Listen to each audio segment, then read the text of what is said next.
Today, if you look at the world is in chaos.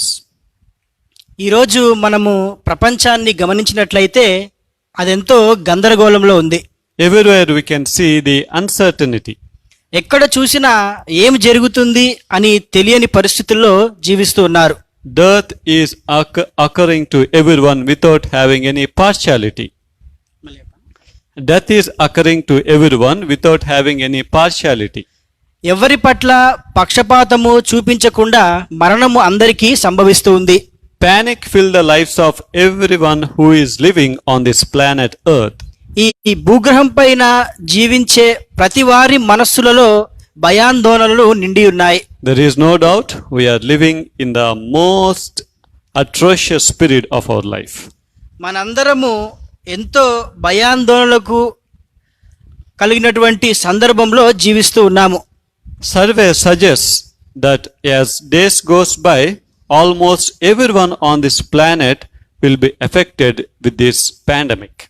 అయితే పరిశోధనలు ఏం తెలియజేస్తున్నాయంటే రోజులు గడుస్తున్న కొద్దీ చాలా మంది ప్రజలు ఈ వ్యాధి బారిన పడి ప్రభావితం అవుతారు అని తెలియజేస్తూ ఉన్నాయి. Jobs will be affected. ఎంతో మంది ఉద్యోగాలపైన వేటు పడబోతూ ఉన్నది. Education will be affected. విద్య పైన ప్రభావం పడబోతూ ఉన్నది. Families will be affected. కుటుంబాలపైన ప్రభావం పడబోతూ ఉన్నది. And lives will be affected. జీవితాలపైన ప్రభావము పడబోతూ ఉన్నది. And how should we go on in this terrible and horrible situation? ఇటువంటి భయంకరమైనటువంటి ప్రమాదకరమైనటువంటి పరిస్థితుల్లో ఏ విధంగా మనము ముందుకు కొనసాగాలి? As people of God, what is our hope? దేవుని ప్రజలుగా మన యొక్క నిరీక్షణ ఏమై ఉన్నది? As the children of the Almighty, how is our faith on God?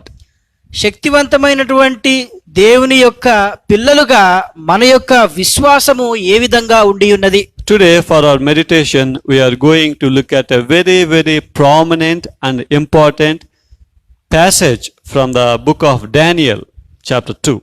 ఈరోజు మన యొక్క ధ్యానము నిమిత్తము దానియేలు గ్రంథము 2వ అధ్యాయంలో ఉన్నటువంటి అతి ప్రాముఖ్యమైనటువంటి వచనాలను మనము చూడబోతూ ఉన్నాము. We all know the image that is presented to the king Nebuchadnezzar in his dream in Daniel chapter 2. మనందరికీ నెబుకద్నెజర్ రాజు యొక్క కలలో ఆయన చూసినటువంటి ప్రతిమ గూర్చి తెలిసినదే. Since most of us are familiar with this image, ఈ యొక్క ప్రతిమను గూర్చి చాలా మందికి తెలిసి ఉన్నది కాబట్టి we will not go through every detail of this prophecy or the image. అయితే ఈ యొక్క ప్రతిమను బట్టి లేదంటే ప్రతిమకు సంబంధించిన ప్రవచనానికి బట్టి అన్ని వివరాలను మనము చూడటం లేదు కానీ Briefly, we will look what this image represents. అయితే ఈ యొక్క ప్రతిమ దేనిని సూచిస్తూ ఉన్నదో మనము తెలుసుకొనబోతూ ఉన్నాము. Then we will learn 3 important and prominent lessons that God is going to help us to get from this image. తరువాత ఈ యొక్క ప్రతిమ నుంచి దేవుడు మనకు 3 పాఠాలు నేర్పించాలనుకుంటున్నాడు. అదే విధంగా ఈ యొక్క పరిస్థితుల నుంచి ముందుకు ఏ విధంగా కొనసాగాలో మనము నేర్చుకుందాము. I know if you are a Seventh-day Adventist member, for sure you might have read this chapter and you might have understood this chapter and you might have some knowledge on what this image in Daniel 2 is. మీరు శేషించబడిన సంఘానికి చెందిన వారైతే నేను అనుకుంటున్నాను ఖచ్చితంగా ఈ యొక్క ప్రతిమను గూర్చి ఈ అధ్యాయాన్ని గూర్చి మీకు తెలిసిందని నేను అనుకుంటూ ఉన్నాను. Let's quickly go to Daniel chapter 2. మనము దానియేలు గ్రంథము 2వ అధ్యాయము త్వరగా చూద్దాము. I will not go through the background of the passage or I will not go to every detail. I just want you to remind what this image is all about. అయితే కేవలము ఈ యొక్క ప్రతిమ ఏమై ఉన్నదో దానిని గూర్చే నేను మాట్లాడబోతూ ఉన్నాను. King Nebuchadnezzar saw an image in his dream. నెబుకద్నెజరు రాజు తన యొక్క కలలో ఈ యొక్క ప్రతిమను ఆయన చూచి ఉన్నాడు. And it is a very different image. అది ఎంతో విభిన్నమైనటువంటి ప్రతిమ. Because each part of the image of the body is made out of different material or different kind of metal. అయితే ఈ యొక్క ప్రతిమలోని వివిధ భాగాలు వివిధ రకములైనటువంటి వస్తువుతో తయారు చేయబడి ఉన్నది.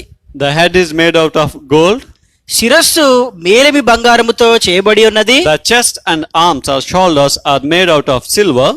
రొమ్ము భుజములు వెండితో చేయబడి ఉన్నవి. And the belly and thighs are made out of bronze. ఉదరము తొడలు ఇత్తడితో చేయబడి ఉన్నవి. Legs are made out of iron. మోకాళ్ళు ఇనుముతో చేయబడి ఉన్నవి. Feet and the toes, 10 toes, are made out of iron and baked clay or clay. పాదములు ఆ 10 వేళ్ళు ఇనుముతో మరియు మట్టితో చేయబడి ఉన్నవి. And as the king was seeing this great image, ఆ యొక్క రాజు ఆ గొప్ప ప్రతిమను చూస్తూ ఉన్న సమయంలో there was a stone or rock cut off without a human hand, అయితే మానవ ప్రమేయం లేకుండా ఒక రాయి వచ్చి ఉన్నది. and it came and it smashed or it trampled the feet of that image.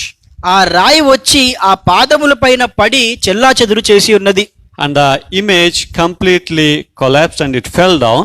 ఆ యొక్క ప్రతిమ విరిగి కింద పడిపోయి ఉన్నది. And due to the wind, it went off as if as a chaff.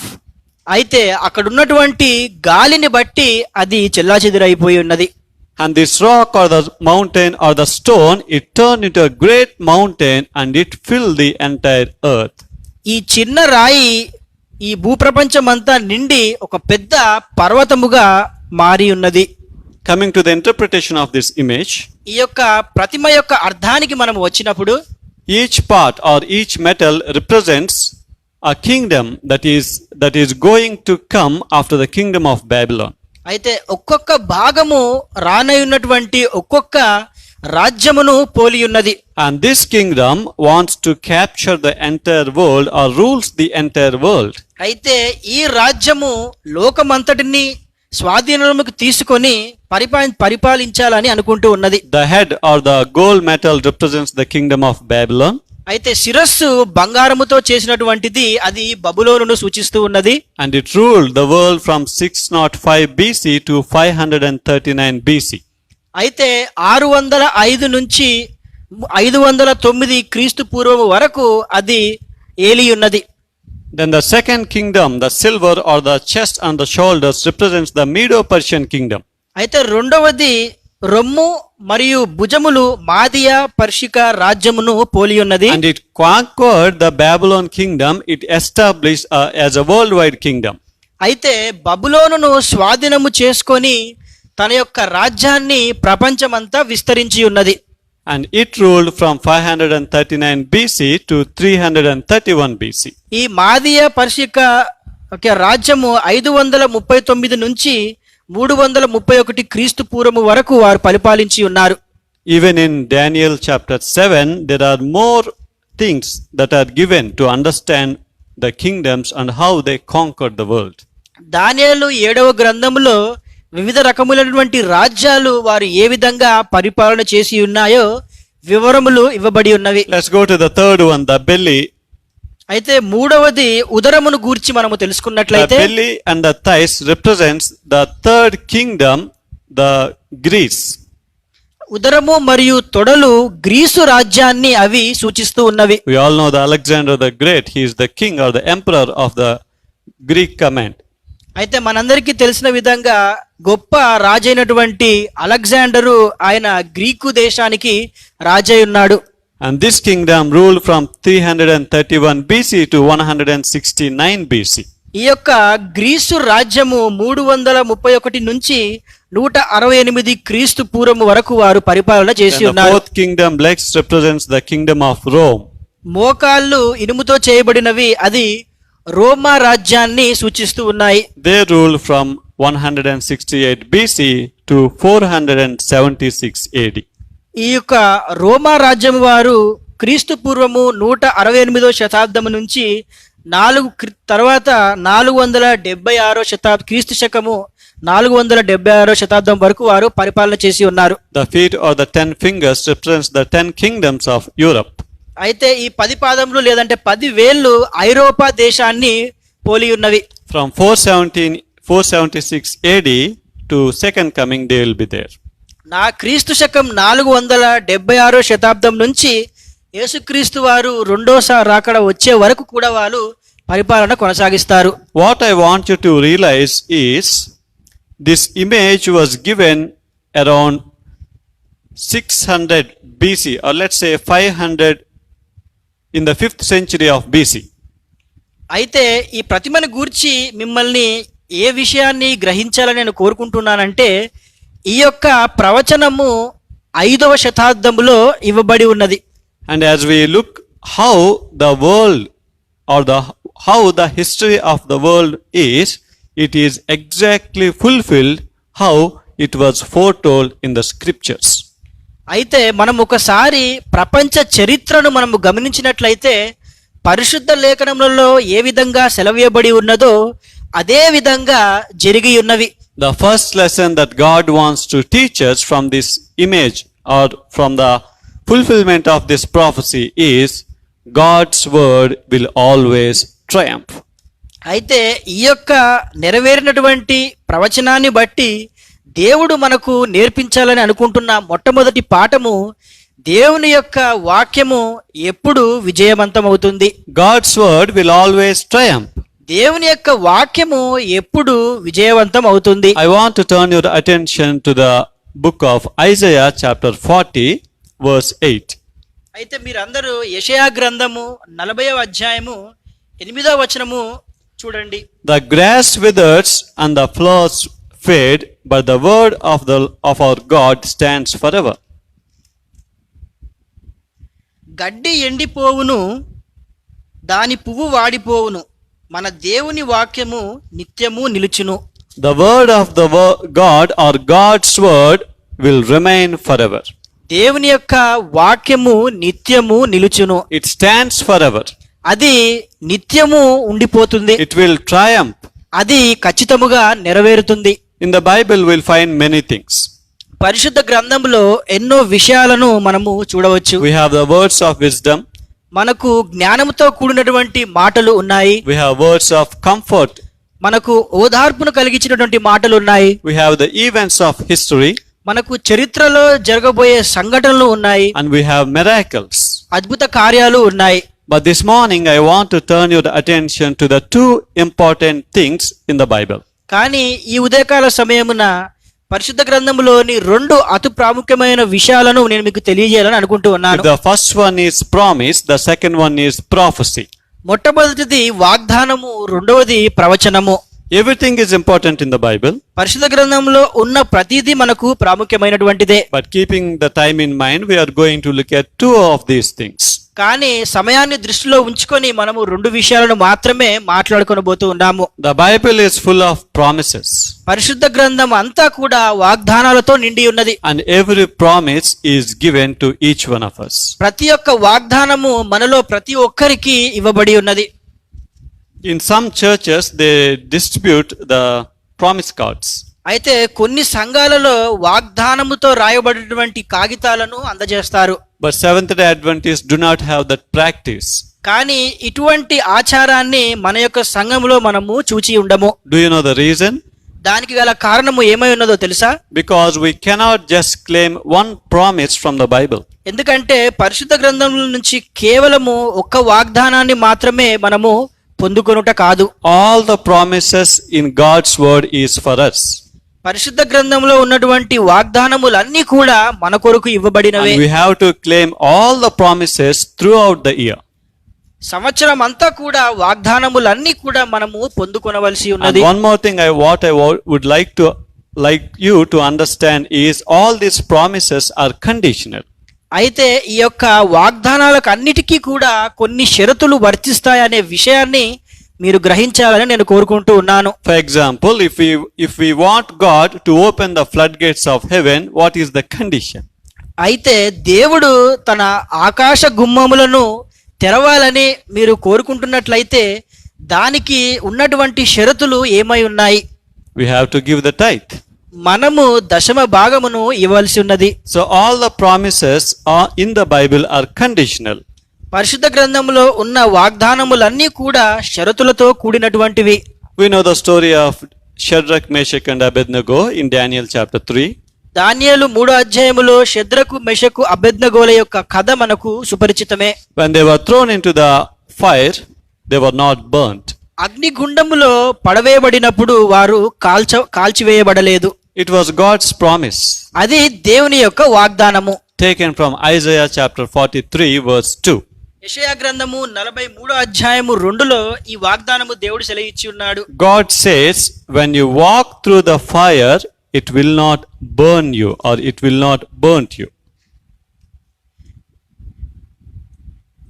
నీవు అగ్ని మధ్యను నడుచున్నప్పుడు కాలిపోవు, జ్వాలలు నిన్ను కాల్చవు. So when we are faithful to God, when we claim the promise, when we meet the condition, we will claim the promise.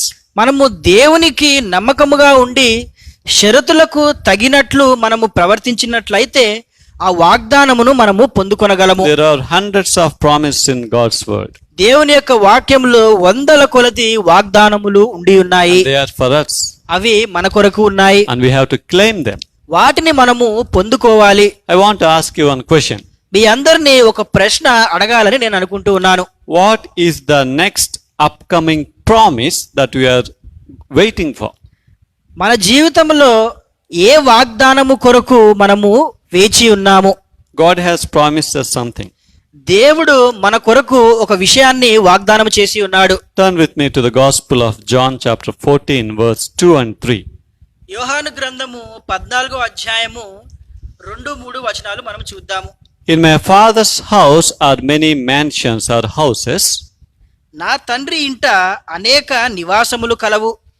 If it were not so, I will go and prepare a place for you. లేని ఎడల మీతో చెప్పుదును, మీకు స్థలము సిద్ధపరచ వెళ్ళుచున్నాను. When I prepare a place for you, I'll come back and take you so that you will be with me where I am.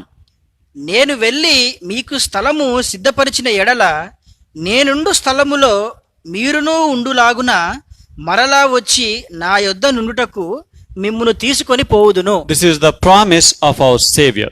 ఇది మన రక్షకుడైనటువంటి వాగ్దానము. In many places in the scriptures, God and Jesus literally told that he will come second time. పరిశుద్ధ గ్రంథములో మరియు యేసుక్రీస్తు వారు ఎన్నోసార్లు స్వయముగా వచ్చి మిమ్మును తీసుకొని వెళ్తానని దేవుడే చెప్పి ఉన్నాడు. Here these words Jesus is telling not only to the disciples but everyone who believes on him. ఇక్కడ పలికినటువంటి మాటలు యేసుక్రీస్తు వారు కేవలము శిష్యులకే కాకుండా ఆయన యందు విశ్వసించు ప్రతి ఒక్కరికి ఈ మాటలను తెలియజేస్తూ ఉన్నాడు. And are you able to claim that promise? ఈ యొక్క వాగ్దానమును మీరు పొందుకొనగలరా? There is a condition. ఇక్కడ ఒక షరతు ఉన్నది. The condition is those who are faithful until death will be with God. మరణము వరకు విశ్వాసముతో ఉండిన వారికి మాత్రమే ఈ యొక్క వాగ్దానము వర్తిస్తూ ఉన్నది. So there are promises in the scriptures and they are conditional and we have to claim them through the condition. పరిశుద్ధ గ్రంథములో వాగ్దానాలు దేవుడు ఇచ్చి ఉన్నాడు. వాటిని పొందుకొనగోరినట్లయితే షరతులకు తగ్గట్టుగా మనము జీవించాలి. And remember, God's word will always triumph. దేవుని యొక్క వాక్యము ఎల్లప్పుడూ నెరవేరుతుంది అనే మాటను జ్ఞాపకం చేసుకోవాలి. Matthew 24:35 says, Heaven and earth will pass away, but my words will never pass away. మత్తయి సువార్త 24వ అధ్యాయము 35వ వచనములో పరలోకము భూమి నశించిపోతుంది గాని నా యొక్క వాక్యము నెరవేరుతుంది. So let's go to the prophecies. మనము ప్రవచనమును గూర్చి తెలుసుకుందాము. Even in Daniel chapter 2, what was given to the king Nebuchadnezzar was a prophecy, we can say. అయితే నెబుకద్నెజరు యొక్క కలలో అతను చూచినది కూడా ఒక ప్రవచనమే. But a very famous prophecy for the Adventists is Daniel 8:14. కానీ శేషించిన సంఘానికి అతి ప్రాముఖ్యమైనటువంటి ప్రవచనము దానియేలు గ్రంథము 8వ అధ్యాయము 14వ వచనములో ఉన్నది. Unto 2300 days, then the sanctuary will be cleansed. 2300 దినముల మట్టుకే అని వానితో చెప్పను. అప్పుడు ఆలయ పవిత్రను గూర్చి తీర్పు తీర్చబడును. Before 2300 years, the prophecy was given to God's servant Daniel. 2300 సంవత్సరములకు మునుపే దేవుని సేవకుడైనటువంటి దానియేలుకు ప్రవచనము ఇవ్వబడి ఉన్నది. The interesting thing in this prophecy is it is a time prophecy. అయితే ఈ యొక్క ప్రవచనమును గూర్చి ఆసక్తికరమైన విషయము ఏమిటంటే ఈ ప్రవచనము కాలమునకు సంబంధించినది. There are many types of prophecies, ప్రవచనములో ఎన్నో రకములు ఉన్నాయి. and this is a time prophecy. ఇది కాలమునకు సంబంధించినటువంటి ప్రవచనము. Time prophecy denotes time. ఈ యొక్క కాలమునకు సంబంధించినటువంటి ప్రవచనము కాలము గూర్చి తెలియజేస్తుంది. It tells how things will take place according to the time. అయితే కాలమునకు అనుగుణంగా ఎటువంటి సంఘటనలు జరగబోతాయో తెలియజేస్తాయి. And this time prophecy begins from the building of the Jerusalem. అయితే ఈ యొక్క కాలముకు సంబంధించినటువంటి ప్రవచనము యెరూషలేము మందిరము కట్టడము ప్రారంభమైనప్పటి నుంచి Until the 1844, the investigative judgment, it covers 2,300 days. అయితే 1844వ సంవత్సరము అనగా పరిశీలన తీర్పు మొదలైనప్పటి వరకు అది నెరవేరబడింది. When in the prophecy, when it is said that Christ will be anointed in 27 AD, exactly it happened. In 27 AD, Jesus was baptized. అయితే ప్రవచనములో 27వ శతాబ్దములో యేసుక్రీస్తు అభిషేకించబడతాడు అని చెప్పిన విధంగానే 27వ శతాబ్దములో యేసుక్రీస్తు వారు బాప్తీసమును పొందుకొని ఉన్నాడు. When it is said that Jesus will be cut off in the middle of the week, exactly in the middle of the week, Jesus died. అయితే వారము మధ్యలో యేసుక్రీస్తు వారు కొట్టివేయబడతారు అని చెప్పినప్పుడు వారం మధ్యలో యేసుక్రీస్తు వారు మరణించి ఉన్నారు. It's so fascinating and interesting to know that God has given us all the information what is going to take place in the future, and He kept us in our hands. అయితే భవిష్యత్తులో ఏమి సంభవిస్తుందో ఆ విషయములన్నిటినీ దేవుడు ముందుగానే తెలియజేయడం అనేది ఎంతో ఆసక్తికరమైనటువంటి విషయము. What is the next important prophecy that the Adventists are looking upon? శేషించిన సంఘానికి చెందినటువంటి ప్రజలు తరువాత ఏ ప్రవచనము కొరకు వారు వేచి We are ఉన్నారు? waiting for it. నేను వేచి ఉన్నాను. We all are waiting and looking when this will happen. అయితే ఇది ఎప్పుడు సంభవించబోతూ ఉన్నదని మనందరము వేచి ఉన్నాము. Revelation chapter 10. ప్రకటన గ్రంథము 10వ అధ్యాయము. The image to the beast. Pratima. In Revelation chapter 2, there are two kingdoms. ప్రకటన 2వ అధ్యాయములో రెండు రాజ్యములు ఉన్నాయి. The first kingdom will make a image to the second beast. అయితే మొదటి రాజ్యము రెండవ రాజ్యమునకు ప్రతిమను ఏర్పాటు చేస్తుంది. People have many confusions when it comes to the image to the beast. అయితే ఈ యొక్క ప్రతిమను గూర్చి ప్రజలకు ఎన్నో సందేహాలు ఉన్నాయి. Some say 666 is the image to the beast. అయితే కొంతమంది ఈ ప్రతిమకు రూపము 666 అనే సంఖ్య అని, Some say that a chip will come and they will keep in the hand or in the on the face. అయితే కొంతమంది ఒక చిన్న విద్యుత్ పరికరము మన చేతి పైన నొసటి పైన రాబోతూ ఉన్నదని భావిస్తారు. But if we literally understand the prophecy, what it means is it is a false day of worship.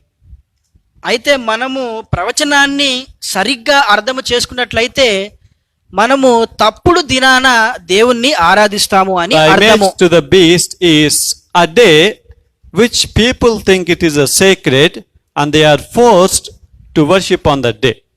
అయితే ఈ ప్రతిమ యొక్క అర్థము ఏమిటంటే మనము ఆరాధించాలని బలవంతము చేయబడతాము. Will it happen? అది జరగబోతూ ఉన్నదా? Will it come in the future? భవిష్యత్తులో ఈ సంఘటన సంభవించబోతూ ఉన్నదా? Matthew 5:18, Jesus says, "Not even one jot or one tittle shall in no wise pass from God's word or from the law." మత్తయి సువార్త 18వ అధ్యాయములో 5:18 ఆకాశమును భూమిను గతించిపోయిననే గాని నా ధర్మశాస్త్రం అంతయు నెరవేరు వరకు దాని నుండి ఒక పల్లమైనను పొల్లయైనను ఒక సున్నాయైనను తప్పిపోదని నిశ్చయముగా మీతో చెప్పుచున్నాను. Not even one jot or one tittle. ఒక పొల్లయైనను ఒక సున్నాయైనను. Whatever is foretold in God's word, exactly with accurately it is going to fulfill. దేవుని యొక్క వాక్యములో భవిష్యత్తు గూర్చి ఏవైతే చెప్పబడి ఉన్నాయో అవన్నీ ఖచ్చితముగా స్పష్టముగా నెరవేరబోతూ ఉన్నాయి. And what a wonderful privilege that it is that God has given us His word. దేవుడు తన యొక్క వాక్యాన్ని మనకు అందించుట ఎంత గొప్ప ఆధిక్యత అయి ఉన్నది. But having this word is not enough for us. కానీ ఈ యొక్క దేవుని యొక్క వాక్యము మన దగ్గర ఉండుట మాత్రమే మనకు సరిపోదు. There are three things that we have to do. మనము 3 విషయాలను పాటించవలసి ఉన్నది. First one, we have to meditate upon it. మొట్టమొదటిది దేవుని యొక్క వాక్యమును మనము ధ్యానించవలసి ఉన్నది. Psalms chapter 1 verse 2. కీర్తనలు 1వ అధ్యాయము 2వ వచనము. But his delight is in the law of the Lord, day and night he meditates upon it. యెహోవా ధర్మశాస్త్రమునందు ఆనందించుచు దివారాత్రము దానిని ధ్యానించువాడు ధన్యుడు. So first we have to meditate upon it, not just reading, we have to meditate and we have to by heart. మొట్టమొదటిగా మనము కేవలము చదవడము మాత్రమే కాకుండా దానిని చదివి ధ్యానించి మనము భద్రపరచుకొనవలసి ఉన్నది. The second point what we have to do with God's word is we have to practice what is told in the Bible. కానీ రెండవ విషయము పరిశుద్ధ గ్రంథములో ఏదైతే తెలియజేయబడి ఉన్నదో దానిని మనము నిజ జీవితంలో ఆచరించాలి. James 1:22. యాకోబు 1వ అధ్యాయము 22వ వచనము. Do not be merely as listeners of the word, but do according to the word. మీరు వినివారు మాత్రమై ఉండి మిమ్మును మీరు మోసపుచ్చుకొనుకోకుండా వాక్య ప్రకారము ప్రవర్తించువారై ఉండుడి. If we just read it and if we just ignore it or leave it, we are deceiving ourselves. మనము కేవలము వాక్యాన్ని చదివి దానిని పాటించకుండా ఉన్నట్లయితే మనలను మనము We have మోసపుచ్చుకుంటున్నాము. to claim the promises. మనము వాగ్దానములను పొందుకొనవలసి ఉన్నది. We have to believe the upcoming events. భవిష్యత్తులో మనకు తెలియజేయబడినటువంటి సంఘటనలు నెరవేరుతాయని మనము విశ్వసించాలి. If first one is meditating and the second one is practicing, third one is sharing God's word. మొట్టమొదటిది ధ్యానించడము, రెండవది నిజ జీవితంలో ఆచరించడం అయినట్లయితే మూడవది దేవుని యొక్క వాక్యాన్ని మనము ఇతరులతో పంచుకొనవలసి ఉన్నది. Mark 16:15. మార్కు సువార్త 16వ అధ్యాయము 15వ వచనము. Go into all the world and preach the good news to all the nations. అప్పుడు 16 మరియు మీరు సర్వలోకమునకు వెళ్ళి సర్వ సృష్టికి సువార్తను ప్రకటించుడి. We have to share God's word. దేవుని యొక్క వాక్యాన్ని మనము ప్రకటించాలి. Just meditating is not enough. కేవలము ధ్యానించడము మాత్రమే కాకుండా, Just practicing is not enough. కేవలము ఆచరించడము మాత్రమే సరిపోదు గాని We have to share it. దానిని మనము ప్రకటించవలసి ఉన్నది. Where are we in the journey of our spiritual life? మన యొక్క ఆధ్యాత్మిక ప్రయాణములో మనము ఏ సందర్భంలో ఉండి ఉన్నాము? Have we just stopped upon reading the Bible? కేవలము పరిశుద్ధ గ్రంథాన్ని చదివి అక్కడే మనము ఆగిపోయి ఉన్నామా? Are we meditating upon the Bible? లేదంటే దేవుని యొక్క వాక్యమును మనము ధ్యానిస్తూ ఉన్నామా? Are we just leaving it after we finish reading and deceiving ourselves? లేదంటే వాక్యమును చదివి మనం అక్కడే విడిచి మనల్ని మనము మోసపుచ్చుకుంటూ ఉన్నామా? Or are we practicing and are we shining as lights? లేనట్లయితే మన యొక్క నిజ జీవితంలో దేవుని యొక్క వాక్యానుసారము జీవిస్తూ దేవుని యొక్క వెలుగుని మనము ప్రసరిస్తూ ఉన్నామా? After we learned what is there and after we meditate upon it, after we practice it, are we able to witness miracles and share to others what we have learned? దేవుని యొక్క వాక్యాన్ని ధ్యానిస్తూ నిజ జీవితంలో దాన్ని ఆచరిస్తూ ఇతరులతో మనము పంచుకుంటున్న సమయంలో అద్భుత కార్యాలను మనము అనుభవము పొందగలుగుతూ ఉన్నామా? Remember, God's word will always triumph. జ్ఞాపకము ఉంచుకొనుడి, దేవుని యొక్క వాక్యము ఎప్పుడూ నెరవేరబడుతుంది. Let's go to the second one. రెండవ పాఠమును మనము I చూసినట్లయితే really love this point.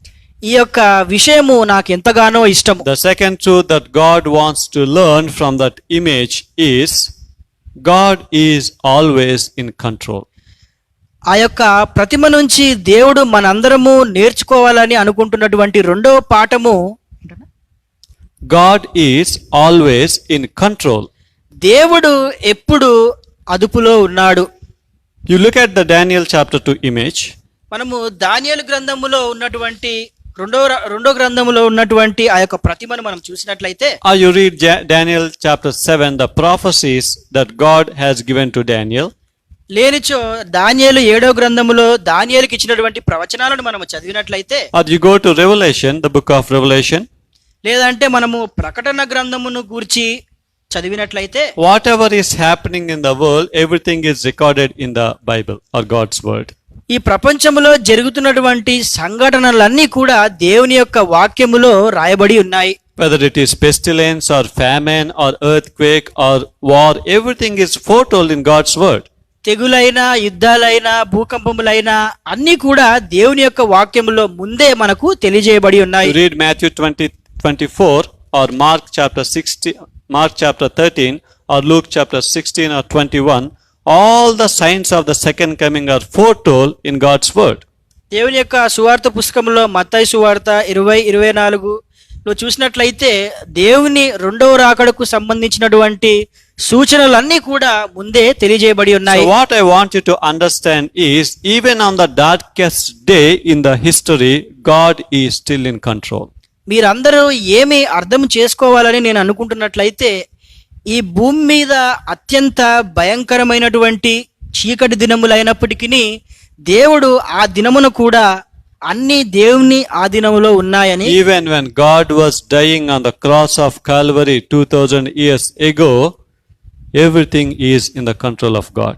2000 సంవత్సరాల క్రితము కలువరి శిలువ పైన యేసుక్రీస్తు వారు మరణిస్తున్న సమయంలో కూడా ఈ లోకంలో అన్ని కూడా ఇంకా ఆయన ఆధీనంలోనే ఉన్నాయి. God has a timeline for this earth, and every event and everything will go according to his plan. ఈ లోకమునకు దేవుడు కాలమును నిర్ణయించి ఉన్నాడు కాబట్టి సమస్తము ఆయన ప్రణాళిక చొప్పున నెరవేర్చబడతాయి. I want you to kindly remember the story of Job. అయితే యోబు యొక్క కథను మీరందరూ ఒకసారి జ్ఞాపకం చేసుకోవాలని నేను కోరుతూ ఉన్నాను. It's a very famous story. అది మనందరికీ తెలిసినటువంటి కథే. How many children Job had? జోబుకు ఎంతమంది పిల్లలు ఉన్నారు? 10. 10. 7 sons and 3 daughters. 7 కుమార్తెలు, 3 కుమార్తెలు. And he had 7 sheep and 7,000 sheep and 3,000 camels. ఆయనకు 7,000 గొర్రెలు, 3,000 ఒంటెల సంపద ఉన్నాయి. And he had 500 oxen and 500 donkeys. 500 జతల ఎడ్లు, 500 జతల గాడిదలు ఉన్నాయి. I want you to listen to this. దీనిని వినాలని నేను కోరుకుంటూ ఉన్నాను. When Job lost his 500 oxen or 500 sheep, God was still in control. యోబు తన 500 ఎడ్లను కోల్పోయినప్పుడు కూడా దేవుడు ఇంకా అన్ని దేవుని ఆధీనంలోనే ఉన్నాయి. When Job lost his 7,000 sheep and 3,000 camels, God was still in control. యోబు తన 7,000 గొర్రెలు, 3,000 ఒంటెలను కోల్పోయినప్పుడు కూడా అన్ని దేవుని ఆధీనంలోనే ఉన్నాయి. Even when Job lost all his children, 7 sons and 3 daughters, God was still in control. యోబు తన 7 కుమారులను, 3 కుమార్తెలను కోల్పోయినప్పుడు కూడా అన్ని దేవుని ఆధీనంలోనే ఉన్నాయి. What I want you to understand is, God is always in control. అయితే మీరందరూ ఏమి అర్థం చేసుకోవాలని నేను కోరుకుంటున్నానంటే, అన్ని దేవుని ఆధీనంలోనే ఉన్నాయి. Everything in this world is in God's control. ప్రపంచంలో ఉన్న సమస్తము దేవుని ఆధీనంలోనే ఉంటాయి. Nature is in God's control. ప్రకృతి దేవుని యొక్క ఆధీనంలోనే ఉన్నది. Joshua chapter 10, when Joshua said, "Stand still," the sun stood still. యెహోషువ 10వ అధ్యాయంలో సూర్యుణ్ణి నిలిచి ఉండమన్నప్పుడు సూర్యుడు నిలిచి ఉన్నాడు. And creatures, all the creatures, animals and beasts are in control of God. అయితే ఈ యొక్క సృష్టిలోని సమస్త సృష్టి దేవుని యొక్క ఆధీనంలోనే ఉన్నాయి. Take the example of Jonah. యోనా యొక్క ఉదాహరణ మనం When తీసుకున్నట్లయితే, Jonah was thrown into the sea, God provided, or God used a whale. యోనా సముద్రంలో పడవేయబడినప్పుడు దేవుడు ఒక పెద్ద చేపను ఉపయోగించి ఉన్నాడు. And it not only swallowed Jonah, అది యోనాను మింగివేయడమే కాకుండా, when it is clearly written in Jonah chapter 2 verse 10, when the Lord commanded the whale, it also gave Jonah out of the sea and it kept him on the shore.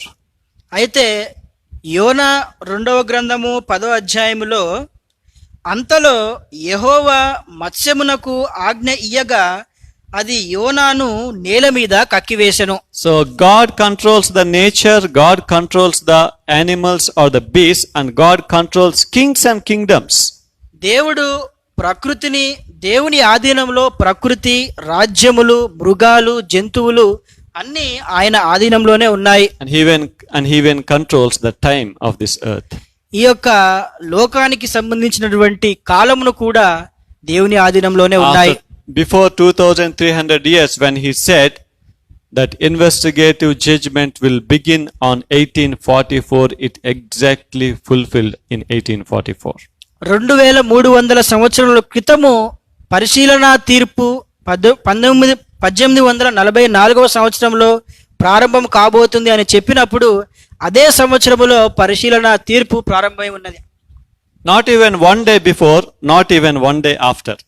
అయితే ఒకరోజు ముందు లేదంటే ఒకరోజు ఆలస్యంగా అది సంభవించలేదు. Since we are living in the pandemic, I want you to turn your attention to the 10 plagues of Egypt. అయితే మనము ఈ యొక్క మహమ్మారి ప్రబలుతున్న సమయంలో మనము జీవిస్తూ ఉన్నాం కాబట్టి నేను 10 తెగుళ్ళ గురించి మీకు తెలియజేస్తాను. There are 10 plagues that God used in order to bring Israelites out of the bondage from Egypt. అయితే ఇజ్రాయేలు ప్రజలను వారి యొక్క బానిసత్వం నుంచి బయటకు తీసుకురావాలని దేవుడు 10 తెగుళ్లను ఉపయోగించి ఉన్నాడు. The first 3 affected both the children of Israel and the Egyptians. అయితే మొట్టమొదటి 3 తెగుళ్ళు ఇజ్రాయేలు ప్రజలను మరియు ఐగుప్తు ప్రజలకు ప్రభావితం జరిగి ఉన్నది. But the last 7 plagues did not have any effect on the children of Israel. They affected only the Egyptians. కానీ చివరి 7 తెగుళ్ళ వలన ఇజ్రాయేలు ప్రజలకు ఎటువంటి ప్రభావము సంభవించలేదు, కానీ ఐగుప్తు ప్రజలు మాత్రమే దాని ప్రభావానికి లోనై ఉన్నారు. We all know, according to Revelation chapter 16, this earth has to face the last 7 plagues. అయితే ప్రకటన గ్రంథము 16వ అధ్యాయము ప్రకారము చివరిగా మిగిలి ఉన్నటువంటి తెగుళ్లను ఈ యొక్క లోకము చూడవలసి ఉన్నదని మనకు తెలియజేస్తూ ఉన్నది. But the good news is, as the children of Israel escaped the 7 last plagues in the 10 plagues, God's people will be escaped from the 7 last plagues. కానీ మనందరికీ వస్తున్నటువంటి మంచి సువార్త ఏమై ఉన్నదంటే, ఇజ్రాయేలు ప్రజలు చివరి 7 తెగుళ్లను ఏ విధంగా అయితే తప్పించుకొని ఉన్నారో, నేటి దేవుని ప్రజలు కూడా సంభవించబోయేటటువంటి 7 తెగుళ్ళ నుంచి వారు తప్పించుకొనవచ్చు. Only the people who have the mark of the beast, or those who worship the image of the beast, we saw what is that image, and whoever worship that, they will have these 7 last plagues. మృగము యొక్క ముద్ర ఎవరిపైనైతే ఉంటుందో, మృగము యొక్క ప్రతిమను ఎవరైతే ఆరాధిస్తారో వారు మాత్రమే ఈ యొక్క తెగుళ్ళ వలన ప్రభావితం చెందబోతూ ఉన్నారు. I am not telling it, God's word is telling it. Let's read Revelation chapter 16 verse 2. అయితే ఈ యొక్క విషయాన్ని పరిశుద్ధ గ్రంథమే స్పష్టం చేస్తూ ఉన్నది. So the first went and poured out his bowl upon the earth, and a foul and loathsome sore came upon the men who had the mark of the beast and those who worshipped his image. ప్రకటన గ్రంథము 16వ అధ్యాయము 2వ వచనములో, అంతటా మొదటి దూత వెలుపలకు వచ్చి తన పాత్రను భూమి మీద కుమ్మరింపగా ఆ క్రూర మృగము యొక్క ముద్ర గల వారికిని దాని ప్రతిమకు నమస్కారము చేయు వారికిని బాధాకరమైనటువంటి చెడ్డ పుండు పుట్టెను. Purposely I am touching this topic because many people think this coronavirus is one of the plagues. అయితే నేను ఉద్దేశపూర్వకముగానే ఈ యొక్క అంశాన్ని గూర్చి మాట్లాడుతున్నాను, ఎందుకంటే చాలా మంది ఈ యొక్క కరోనా వ్యాధి గూర్చి పరిశుద్ధ గ్రంథంలో రాయబడి ఉన్నదని అనుకుంటూ ఉన్నారు. అయితే ఈ తెగులే కరోనా వ్యాధి అని చాలా మంది భావిస్తూ ఉన్నారు. No, the 7 last plagues are different. అయితే చివరి 7 తెగుళ్ళు వేరై ఉన్నాయి. And God's people will not have any effect because of this plague, 7 last plagues. అయితే ఈ చివరి 7 తెగుళ్ళ వలన దేవుని యొక్క ప్రజలు ప్రభావితం car. what we are facing is right now is what is foretold as a sign of the second coming in Matthew 22, that pestilences will be on this earth before the coming of the Lord. అయితే మత్తయి సువార్త 22వ అధ్యాయంలో దేవుని యొక్క రాకడ గురించి ఇచ్చినటువంటి సూచనల్లో జరుగుతున్నటువంటిదే ఇప్పుడు మనము చూస్తున్నటువంటి కరోనా వ్యాధి. As the first three plagues affected both the children of Israel and the people of Egyptians, all these plagues, the plagues, those are the signs of the second coming, will have the effect on both God's people as well as the followers or unfaithful of the Lord. నిర్గమకాండంలో ఆ యొక్క మొదటి 3 తెగుళ్ల వలన ఇరు ప్రజలు ఏ విధంగా అయితే దాని ప్రభావానికి లోనై ఉన్నారో, మొదటి 3 తెగుళ్ల వల్ల దేవుడు రెండోసారి రాక మునుపు దేవుని ప్రజలు, దేవుని ఆరాధించిన ప్రజలు కూడా ప్రభావితం కాబోతూ ఉన్నారు. But as we are looking upon the upcoming next event followed by the image of the beast is for the God's people is the time of the trouble. అయితే క్రూరముఖము యొక్క ప్రతిమ తరువాత సంభవించేది ఆపత్కాలము. We know that God's people has to face this time of trouble. అయితే దేవుని యొక్క ప్రజలు ఈ యొక్క ఆపత్కాలమును ఎదుర్కొనవలసి ఉన్నదని మనందరికీ తెలుసు. And there will be persecution. అక్కడ హింసలు సంభవించబోతూ ఉన్నాయి. During that time, Mrs. White gives us a very important and interesting fact about it. అయితే ఈ యొక్క సమయాన్ని గూర్చి ఎల్ఎన్జి వైట్ అమ్మ గారు మనకు ఆసక్తికరమైనటువంటి వాక్యాలను అందజేస్తూ ఉన్నారు. When people are trying to kill or when people are trying to persecute God's people, even in the darkest day, God is in control. దేవుని యొక్క ప్రజలను హింసించాలని, హత్య చేయాలని ప్రయత్నం చేస్తున్న సందర్భంలో కూడా దేవుడు ఆధీనంలోనే ఉంటాడు. She says, our food and water will be provided. మనకు అవసరమైనటువంటి ఆహారము, నీరు అందజేయబడతాయి. She said, God will sustain us. దేవుడు మనలను కాచి కాపాడుతాడు. If you look at the world today, I know that people are so afraid. అయితే ఇప్పుడున్నటువంటి సందర్భం మనం చూసినట్లయితే ప్రపంచంలో ప్రజలు ఎంతో భయపడుతూ ఉన్నారు. But what I want you to tell you is, God is still in control. నేను మీకు ఏమి చెప్పాలని అనుకుంటూ ఉన్నానంటే, ఇంకా కూడా అన్నీ దేవుని ఆధీనములోనే ఉన్నాయి. I want to tell you one small story of a little girl. ఒక చిన్న బాలికని గురించి ఒక కథ నేను మీకు తెలియజేస్తాను. One day, a businessman, he was flying. After he finished his work, he was flying to his home. ఒకసారి ఒక వ్యాపారవేత్త తన పనిని ముగించుకొని ఆయన విమాన ప్రయాణం చేస్తూ ఉన్నాడు. As the flight took off, ఆ యొక్క విమానము గాలిలో లేచి ప్రయాణం చేస్తుండగా for some time everything seems to be normal and calm and steady. అయితే ఆ ప్రయాణము కొంతసేపు సజావుగా ఆహ్లాదకరంగా సాగింది. He was observing a girl who sat next to his aisle. అయితే ఈ యొక్క వ్యాపారవేత్త తన ఎదురుగా ఉన్నటువంటి కుర్చీలో ఉన్నటువంటి ఒక బాలికను చూచి ఉన్నాడు. Very little girl, maybe around 7 to 8 years old. ఆ బాలిక వయస్సు చాలా చిన్నదై ఉన్నది. 7 నుంచి 8 సంవత్సరాల వయసు ఉండవచ్చు. She was busy with her coloring book. అయితే తన యొక్క బొమ్మల పుస్తకములో బొమ్మలు వేస్తూ నిమగ్నమై ఉన్నది. After few minutes, there was a disturbance in the weather and the flight was not going as smoothly as it was. అయితే అక్కడ ఉన్నటువంటి వాతావరణంలో కొన్ని మార్పులు సంభవించి ఆ యొక్క విమానము ఇంతకు మునుపు వెళ్ళినట్లు సజావుగా వెళ్ళడం లేదు. And the captain or the pilot announced that the weather is not in a good condition. అయితే వాతావరణము అనుకూలముగా లేదని ఆ యొక్క విమానాన్ని నడిపేటటువంటి వ్యక్తి ప్రకటన చేసి ఉన్నాడు. And the panic filled the faces of all the people. ఆ విమానంలో ప్రయాణము చేస్తున్నటువంటి వారి ముఖాలలో భయము నిండి ఉన్నది. They were so afraid. వారు భయపడి ఉన్నారు. But as this businessman saw that little girl didn't pay any attention either to the disturbance or to the PA system. అయితే ఆ యొక్క వ్యాపారవేత్త తన ముందు వరుసలో కూర్చున్నటువంటి బాలికను చూచి ఆ బాలిక ఆ ప్రకటనను గూర్చి మరియు ఆ విమాన ప్రయాణంలో జరుగుతున్నటువంటి కదలికను చూచి కూడా ఆమె పట్టించుకోలేదని గమనించాడు. She was as busy as she was painting and she was coloring. అయితే బొమ్మలు వేస్తూ బొమ్మలకు రంగులు అద్దుతూ ఆమె నిమగ్నమై ఉన్నది. For last time the flight took a very drastic movement. అయితే చివరిగా ఆ యొక్క విమానము ఎంతో గట్టి కదలికలను తీసుకొని ఉన్నది. All the people shouted in horror. అయితే ఆ విధంగా గట్టిగా కుదుపులు వస్తున్నప్పుడు ప్రజలందరూ అరిచి ఉన్నారు. But this girl didn't even look this side or that side. She was very busy in her coloring book. కానీ ఆ చిన్నపిల్ల అటు ఇటు చూడకుండా ఇంకా రంగులు అద్దడంలో నిమగ్నమై ఉన్నది. But finally the plane reached the destination very safely. చివరకు గమ్యస్థానానికి ఆ విమానము చేరుకొని ఉన్నది. Yes, the passengers were getting down out of the plane.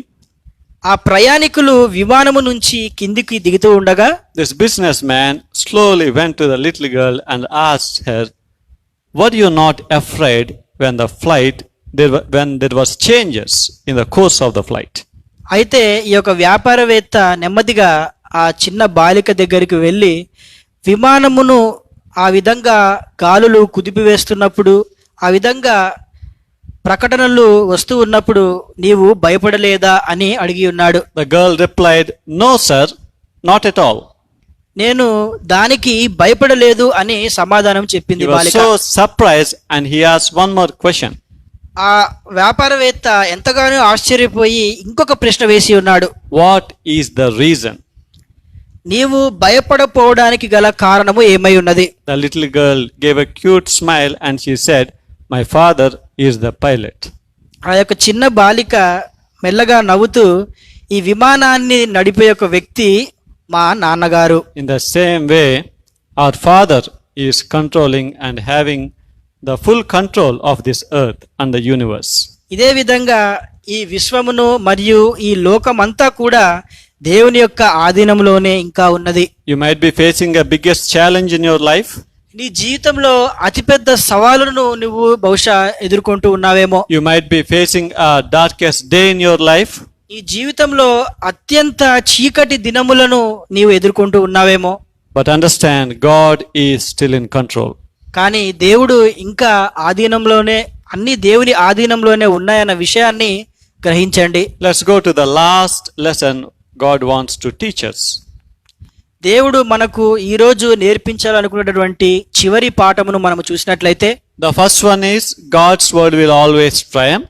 మొట్టమొదటిది దేవుని యొక్క వాక్యము ఎల్లప్పుడూ నెరవేరబడుతుంది. The second one is God is still in control. రెండవది అన్ని దేవుని ఆధీనంలోనే ఉన్నాయి. And the third one, మూడవది if you look at the image of the beast in Daniel chapter 2, దానియేలు గ్రంథము 2వ అధ్యాయంలో ఉన్నటువంటి ప్రతిమను మనము చూసినట్లయితే the kingdom of gold is finished.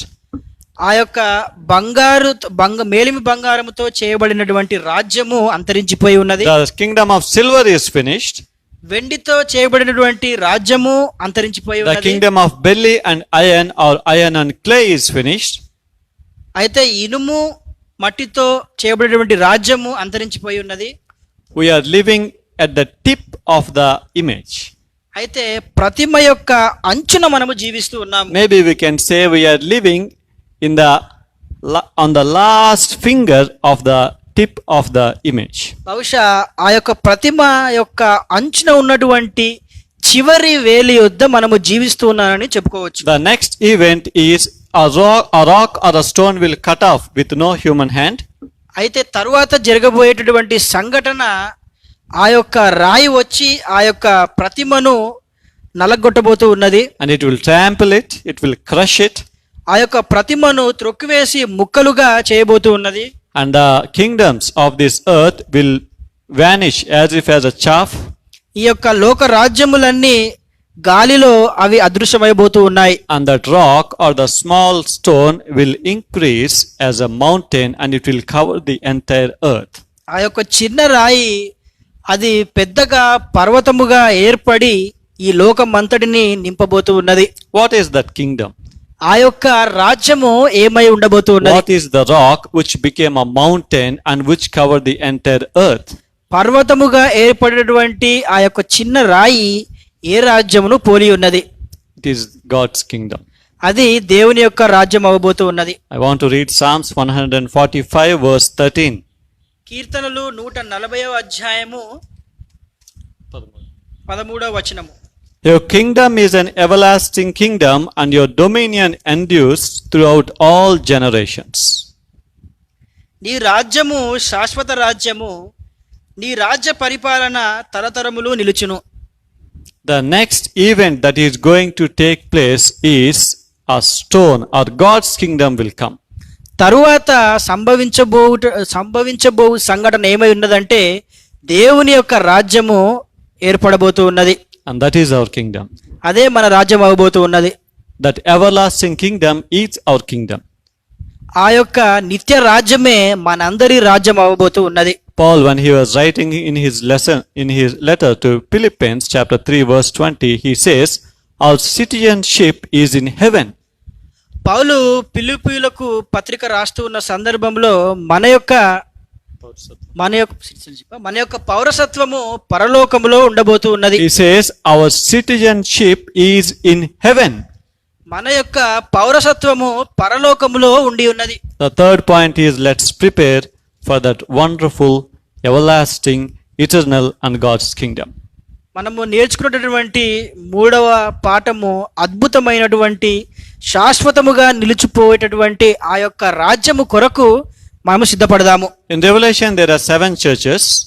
ప్రకటన గ్రంథములో 7 సంఘాలు ఉన్నాయి. There are 7 seals. 7 ముద్రలు ఉన్నాయి. There are 7 trumpets.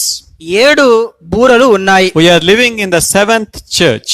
మనము 7వ సంఘము యొక్క కాలములో We are జీవిస్తున్నాము. living in the period of 7th seal. 7వ ముద్రకు సంబంధించినటువంటి కాలములో మనం జీవిస్తూ ఉన్నాము. And we are living in the time of 7th trumpet. 7వ బూర యొక్క కాలములో మనం జీవిస్తూ ఉన్నాము. If you give me freedom, I want to tell you this. మీరు నాకు స్వతంత్రమును ఇచ్చినట్లయితే నేను ఈ విషయాన్ని మీకు తెలియజేయాలనుకుంటూ ఉన్నాను. We are living in the last stage of the preparatory work.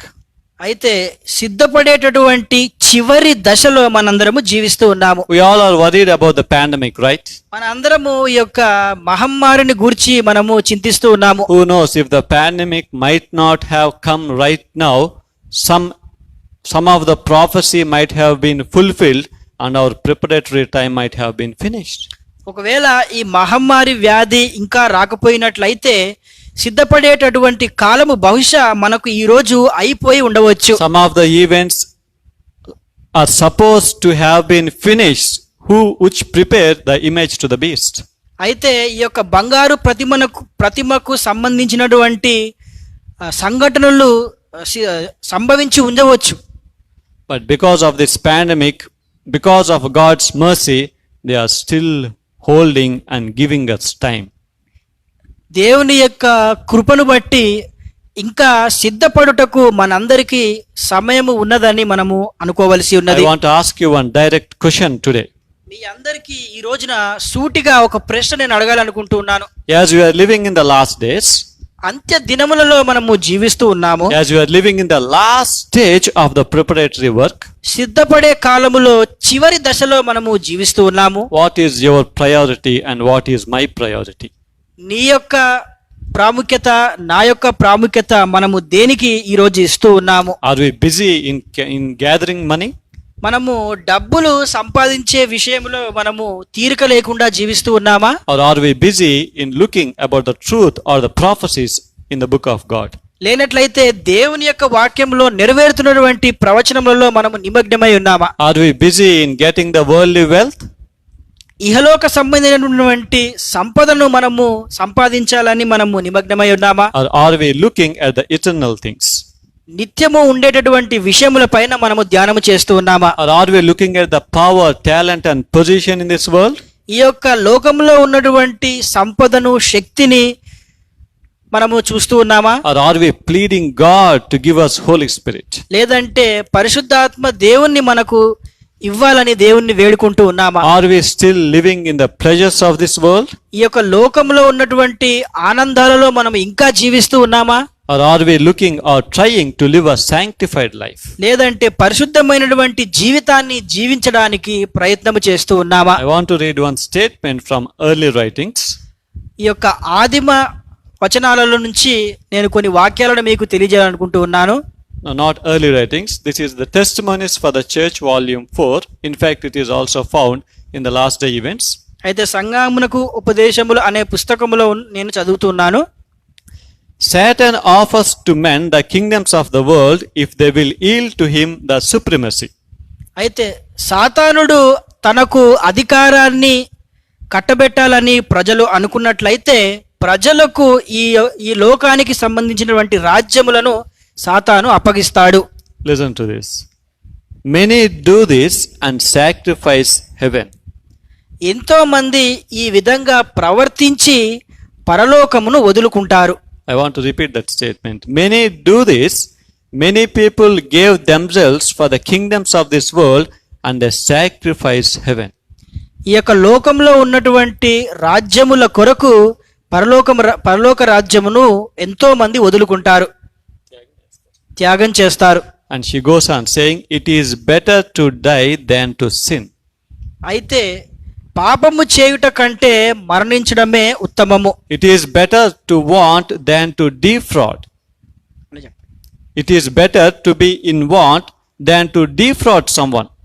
అయితే ఎవరినైనా మోసము చేయుట కంటే ఆ అవసరతతో మనం ఇంకా జీవించి ఉండడము మంచిది. It is better to hunger than to tell or speak a lie. అయితే అబద్ధము చెప్పుట కంటే ఆకలి కలిగి ఉండుటయే మంచిది. Are we sacrificing heaven for the worldly things or are we leaving worldly things for heaven? ఈ లోక సంబంధమైనటువంటి విషయముల కొరకు పరలోక రాజ్యమును మనము త్యాగము చేస్తూ ఉన్నామా, లేదంటే పరలోక రాజ్యము కొరకు ఈ లోక సంబంధమైన విషయములను మనము త్యాగం చేస్తూ ఉన్నామా? If you are still busy in gathering the worldly things, whether material or position or anything, I want you to remind the life of Lot. అయితే ఇంకా ఇహలోక సంబంధించినటువంటి వస్తువుల కొరకు సంపద కొరకు మనము ప్రయాసపడుతూ ఉన్నట్లయితే లోతును గూర్చి నేను ఒక పాఠమును తెలియజేస్తాను.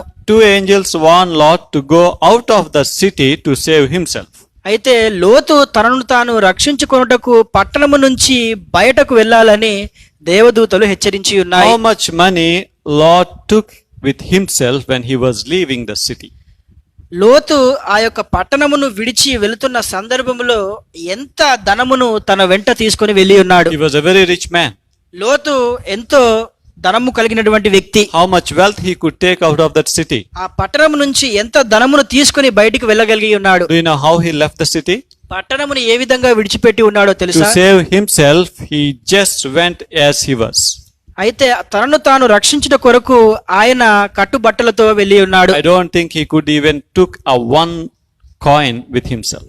అయితే తనతో పాటు ఒక్క నాణాన్ని కూడా తీసుకువెళ్ళి ఉంటాడని నేను అనుకోవడం In లేదు. the same way, if we want to go to heaven, we have to completely leave all the worldly things.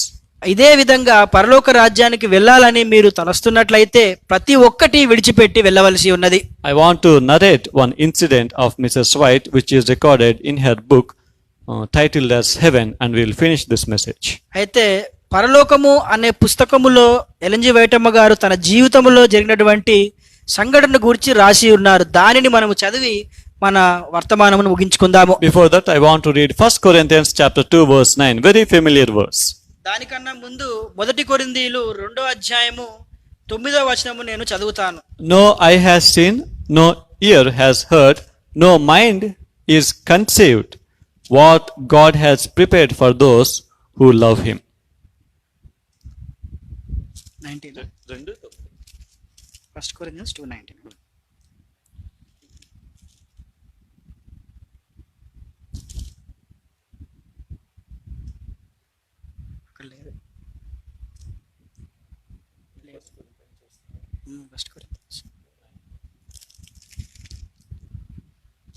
No eye has seen, no ear has heard, no mind has conceived what God has prepared for those who love him. దేవుడు తనను ప్రేమించి వారి కొరకు ఏమి సిద్ధపరిచి ఉన్నాడో ఏ కన్ను చూడలేదు, ఏ మనస్సు ఆలోచించలేదు, ఏ చెవి వినలేదు. what God has prepared for us is wonderful, amazing, awesome. You can use any language, but still it is lesser. దేవుడు తన్ను ప్రేమించి వారి కొరకు ఏమి సిద్ధపరచనో అవి కంటికి కనబడలేదు, చెవికి వినబడలేదు, మనుష్య హృదయమునకు గోచరము కాలేదు. So whatever language you use, whether you use marvelous or wonderful or awesome, all this human language is very, very less when we have to describe it. అయితే దేవుడు మన కొరకు సిద్ధపరిచిన దానిని గూర్చి మనం వివరించడానికి ఎటువంటి పదజాలమును ఉపయోగించినా కూడా అది తక్కువే. One day an angel was showing Mrs. E.G. White the beauty of the heaven. ఒక రోజున ఒక దేవుని దూత ఎల్ఎన్జి వైటమ్మ గారికి పరలోక రాజ్యంలో ఉన్నటువంటి సుందర విషయములను తెలియజేస్తున్న సమయంలో, and the book Heaven is a work of her when the angel showed her the beauty of the heaven. అయితే దేవుని యొక్క దూత పరలోక రాజ్యమును పరిచయం చేస్తున్న సందర్భంలో రాసినటువంటి పుస్తకము పరలోకము. And one day as she was shown some incidents, what Mrs. White did was she left the pen from her hand.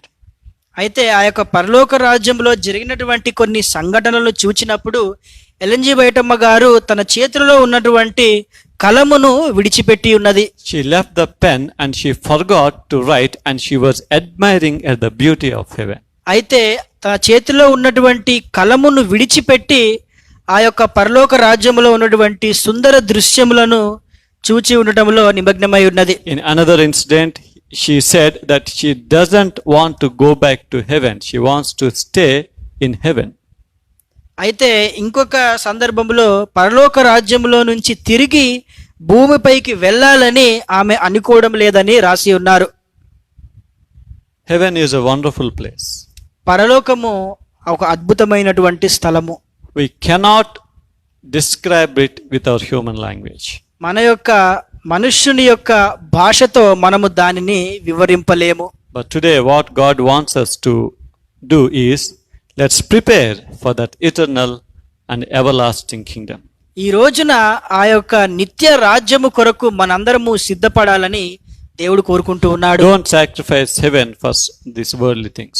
ఈ యొక్క ఇహలోక సంబంధమైనటువంటి విషయముల కొరకు పరలోక రాజ్యమును మనము త్యాగము చేయకూడదు. Because no eye has seen or no ear has heard what God has prepared for those who love him. ఎందుకంటే దేవుని ప్రేమించు వారి కొరకు ఏమి సిద్ధపరిచాడో ఏ కన్ను చూడలేదు, మన హృదయమునకు అవి గోచరమైనవి కాదు. I hope God will help us as we prepare for this eternal kingdom. ఈ యొక్క నిత్య రాజ్యము కొరకు మనము సిద్ధపడుతున్న సమయంలో దేవుడు మనందరికీ సహాయం చేస్తాడని నేను భావిస్తూ ఉన్నాను. As Mrs. White left her pen as she portrayed to heaven, ఆ యొక్క పరలోక రాజ్యంలోని సుందర దృశ్యములను చూచినప్పుడు ఎల్ఎన్జి వైటమ్మ గారు తన కలమును ఏ విధంగా విడిచిపెట్టి ఉన్నారో, I want you to leave all our sinful life and all the unwanted and unnecessary worldly things from our life. మనము కూడా మన యొక్క పాపపు స్వభావాన్ని, అనవసరమైన విషయములను, ఇహలోక సంబంధమైన విషయములన్నీ కూడా విడిచిపెడదాము. So that one day we will be in heaven with our Lord.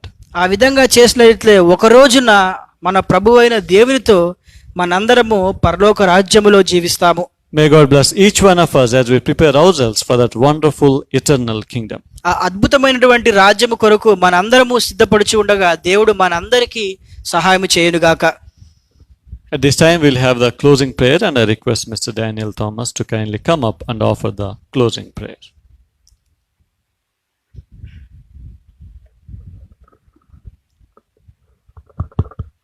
Let's pray.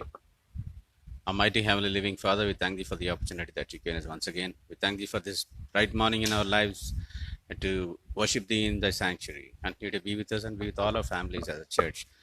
Father, we thank Thee for we thank Thee for the sustenance that You have given us in all our lives, and with this pandemic that makes us panic. Father, continue to be with all the prayer requests, continue to be with their families, protect them and guide them and bring them back to the sanctuary. Father, please be with the retirees, please be with them as they have did their best in working for the gospel, and as they are in their old age, please be with them, give them good health and nourishment, and use them to thy service and to thy gospel, Father. Father, we continue to pray with this, the church at large, and please all the members and all their families, and protect us all from all harms and dangers and from the virus. Father, we continue to pray for the union as it's working for all the institutions under it. Please be with the administration as they're working hard to bring these institutions to their glory and to the gospel. Father, we thank thee for the opportunity that you given us today. Through the union, we had a good prayer meeting through the Zoom app. Continue to be with us and continue to give us good glorifying experience, Father. We continue to be with the pastor and the message that you have given us. Please give us the strength that we may look through the scriptures and be far away from the sin from all our lives. Father, continue to be with the pastor and his family. Bless him and guide him, and be with him as he's pastoring and his work for the gospel. Continue to be with us all, and we thank thee. We want you to be with our families and in the rest of the next part of the Saturday, and to keep it holy. For I ask this few words in Jesus' name I pray. Amen. Our Father which art in heaven, hallowed be thy name. Thy kingdom come, thy will be done on earth as it is in heaven. Give us this day our daily bread. Forgive our debts as we forgive our debtors. Lead us not into temptations, but deliver us from the evil. For thine is the kingdom, the power, and the glory, forever and ever. Amen. May the love of our Almighty God, and the grace of our Lord and Savior Jesus Christ, and the sweet communion of the Holy Spirit will abide with each one of us now and forevermore. Amen. Thank you all. May God bless us.